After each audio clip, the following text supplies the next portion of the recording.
Hey guys, and welcome back. Today we're kicking off the Bootcamp series. It's going to be a lot like the tutorial series, and it's going to be focusing on design for YouTube and promoting yourself as a designer.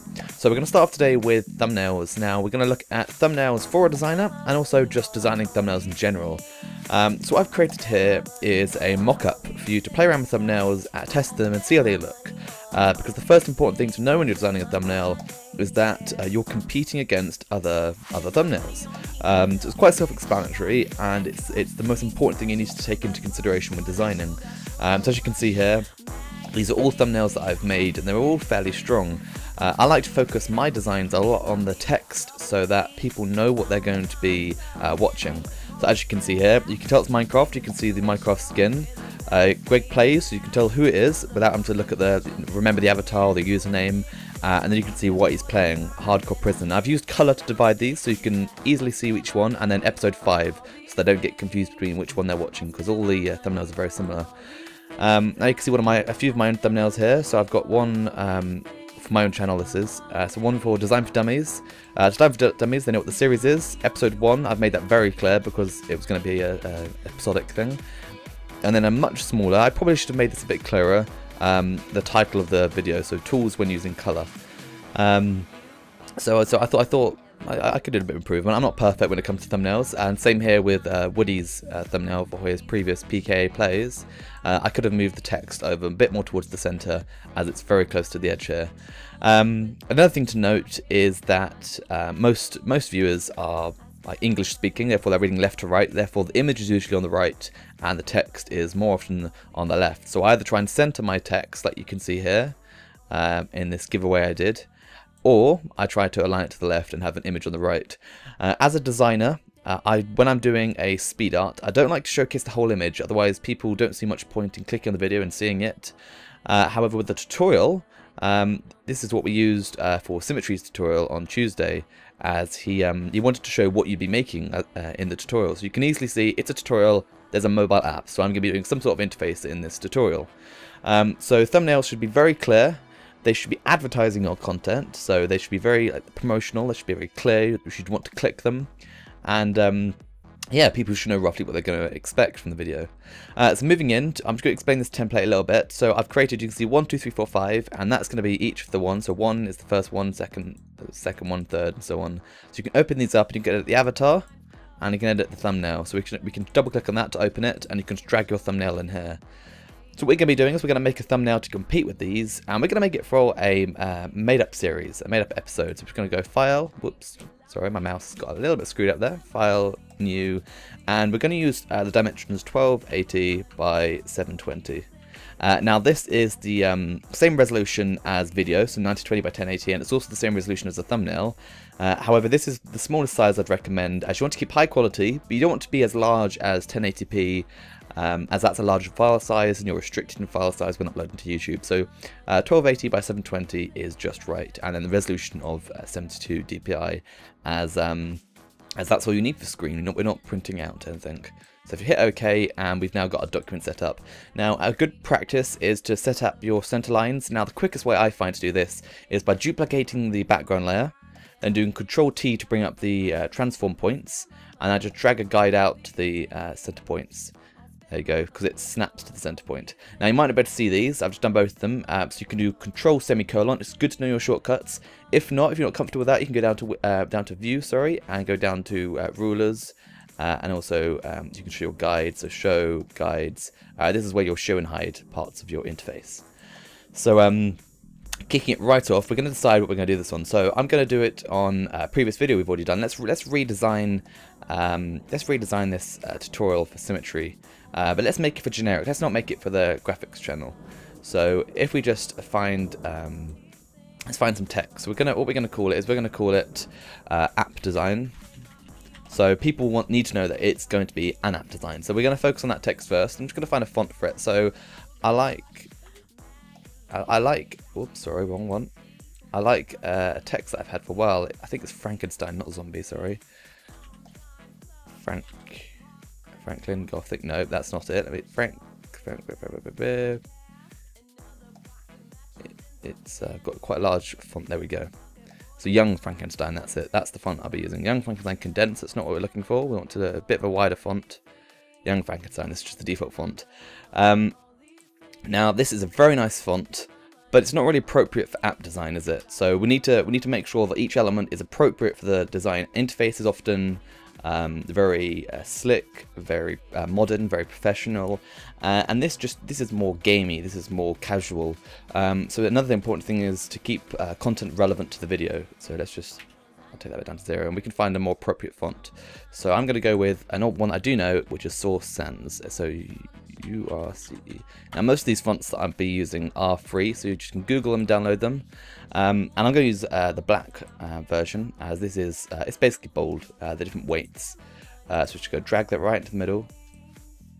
There we go, and just scale it up. There we go. Now I'm holding down Shift and Alt. Shift, as you can see, keeps the proportion so we don't skew it, because it's terrible when you do that. And then Alt, what Alt does, it drags it out from the center. So if we do both at the same time, once it's at the center point, both at the same time, it drags out to scale and from the center point. Now you can actually move the center point if you like with objects. You can move the center point to this corner here, and then we can just drag it out like that. There we go. But as that matters, that didn't really matter right there because we could have dragged out. So let's drag it out from here actually. There we go. And as you can see, now we're dragging out from the center point. There we go. Let's just undo all that. Just going to drag it back into the middle. And we could drag it to about 2/3 of the size. There we go. So people instantly know, if we just zoom out to about the size it will be, hide the guides, people instantly know this is going to be an app design tutorial. Well, they know it's going to be something to do with app design. We need to add in tutorial now. So just going to add in tutorial below. Whoops.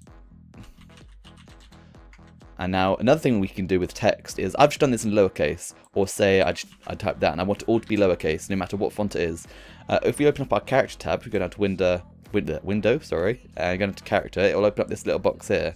And now what you can do is you can do double caps here, and that will just capitalize the whole word, which is great. And another thing we can do is letter spacing, which is what I altered earlier. And now that's this box here. If we just increase it, it's like it spaces that letter, increases the space in between each letter. So I'm just going to drag that out so it's about the same width. And I'm going to size it down a little bit actually, because the tutorial doesn't need to be quite as emphasized, and it'd be nice if it was aligned with the word design. So let me just bring my rulers back out so I can just see these, the edge of this letter. There we go.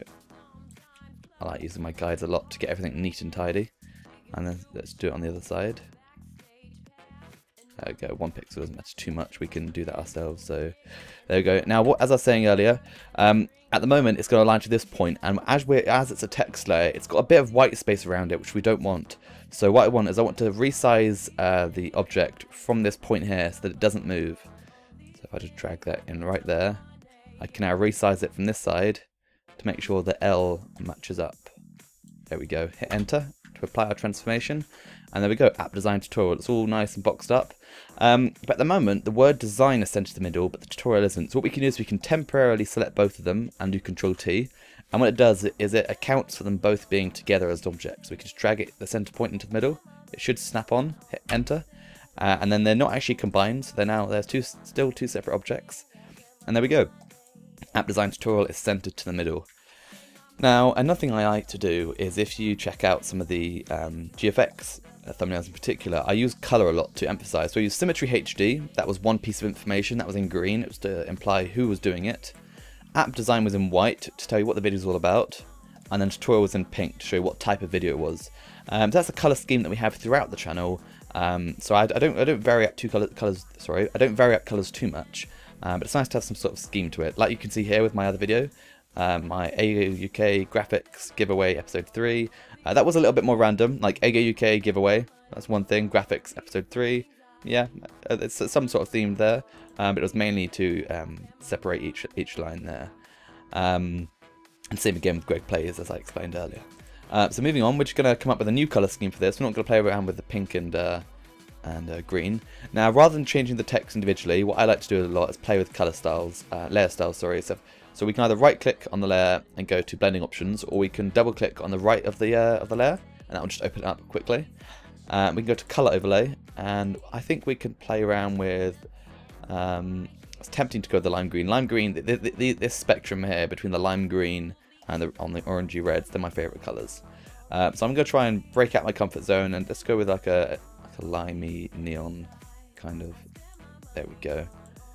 Let's find a colour that goes well with that. So a good thing to do is to try and find what colours complement it. So I'm just going to colour pick this. So we've got in our colour palette.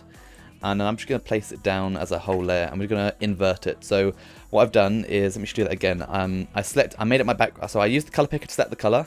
I made it my background color. I created a new layer, and I should do Control and then backspace. And that's just a quick way to fill in the background layer. And it wasn't completely necessary, but it was just the quickest way to do what I'm about to do, which is invert it, do Control I, and we get the exact opposite of the color. So we can now color pick this. So if we just do Control I, or you can say, whoops. Control I, it's not it, so it's just the letter I, sorry, no control, and it selects this colour picker up here to the left, and we just click on it once and it will copy that colour. So now we can try and make tutorial that colour. There we go. And then when we select the tutorial, when we're outside of the tutorial box, it goes to our colour picker, so we can then just keep changing the colour of the document. Now I selected the wrong layer, which was by accident. I should have selected app design. There we go, colour overlay. And we can just colour pick this pinky red that we had before. Now them two colours go together perfectly. There we go. Another website that I recommend is, let me just bring in a web page here, is Colour Lovers. And now I've linked this a lot on Twitter. It's a website I love to use, and if you just go down to palettes, you can select colour schemes and find colour schemes. You can also make your own.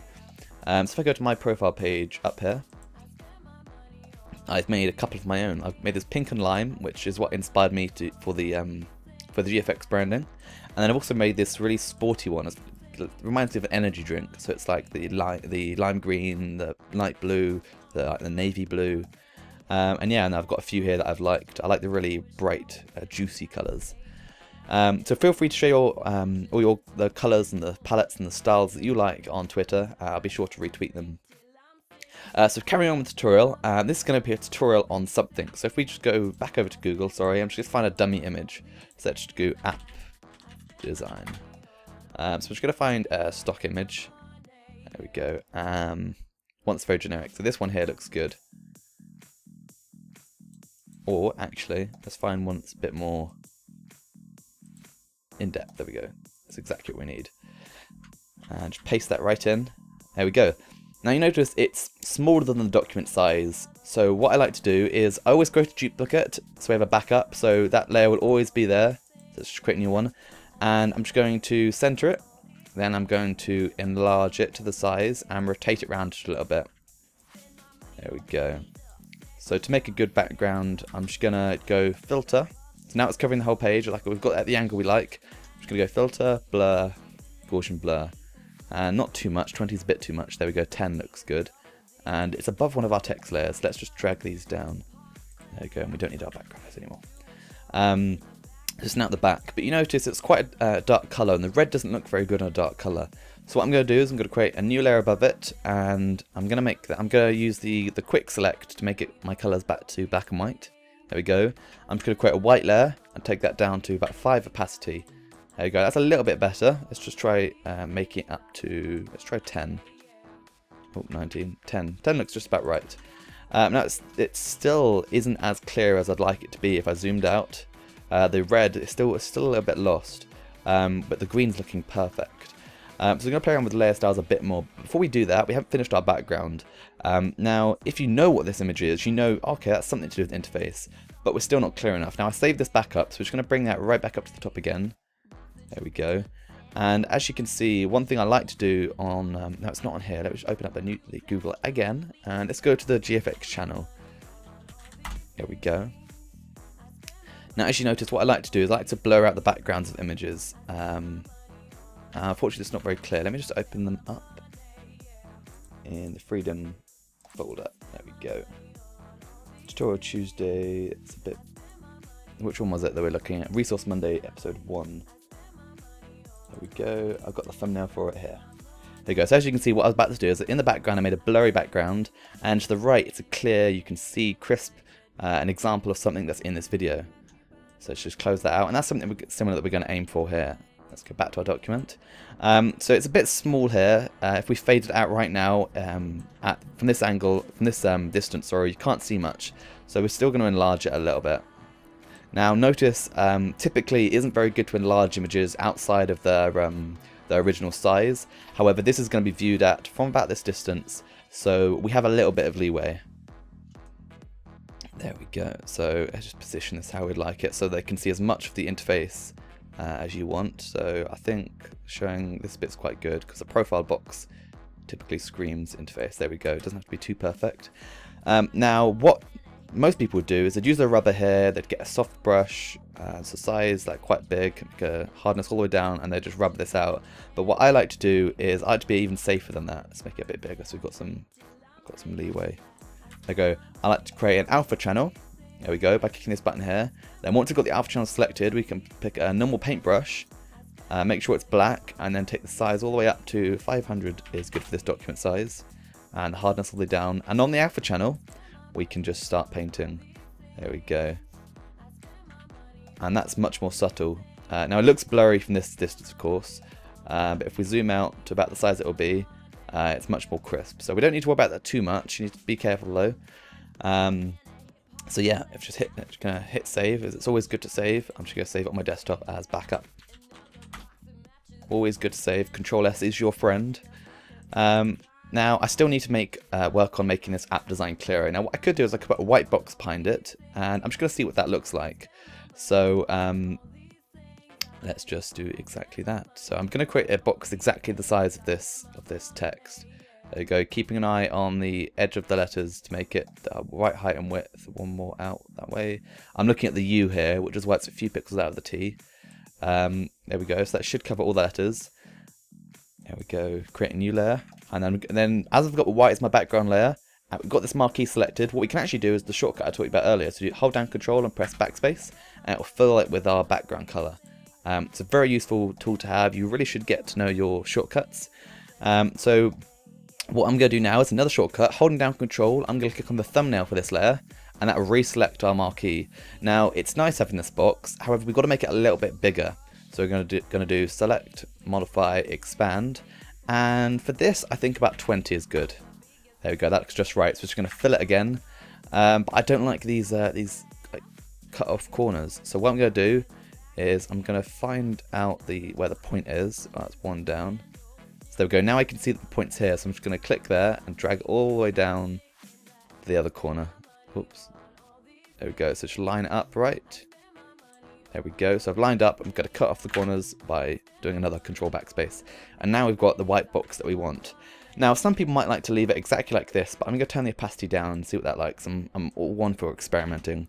Now I don't like that. Let's see what it looks like in black. So do Control I to invert the colours. Now that's looking nice. So if we zoom out now to about there, that's looking good. So what I can do now is we're going to use my mock-up that I showed you earlier to test this out. So I'm just going to select all the layers, going to do Control J to duplicate them, so we've now got a complete copy, and then Control E to merge them. This is why we duplicated them, because we don't want to just merge them, otherwise we'll lose all our layers. Now I'm going to go into the mock-up, and I'm going to choose one of these thumbnails that we're going to place it in. So I'm going to replace it with this Greg Plays one. So in number 2, I'm going to open up the thumbnail, and we're just going to drag our merged layers in. Now the background, let me just sort that for you. There we go. There we go, so we just line this up. Now the good thing about the smart object, we should hit Control S, get back to our thumbnail mockup, and it's replaced it. So that's looking quite nice. You can see this app design tutorial, you can see some interface in the background, which you'll be learning in the video. It looks a little bit empty, so you could add more information to it. But hopefully this bootcamp video has shown you guys some tips and some tools, and also this wonderful mockup that has been made. So I hope you enjoyed the video. Do leave a like if you did, and thanks for watching. So I've got a question to ask you guys. What do you think about having a team? So this would be a lot like other design teams, not for a gaming team. This is just a team of designers that upload to the channel. This will not stop our submissions, so people can still submit a video for Spotlight Fridays. But it means we'll have a team of designers who upload videos and are part of the GFX channel. So let me know what you think about that. Do you like this idea or not? Feel free to comment in the comments below, but I think it'll be more of a discussion if you let me know what you think on Twitter. So be sure to get in contact with us there. Our link's in the description. Thanks for watching, guys, and I look forward to hearing from you.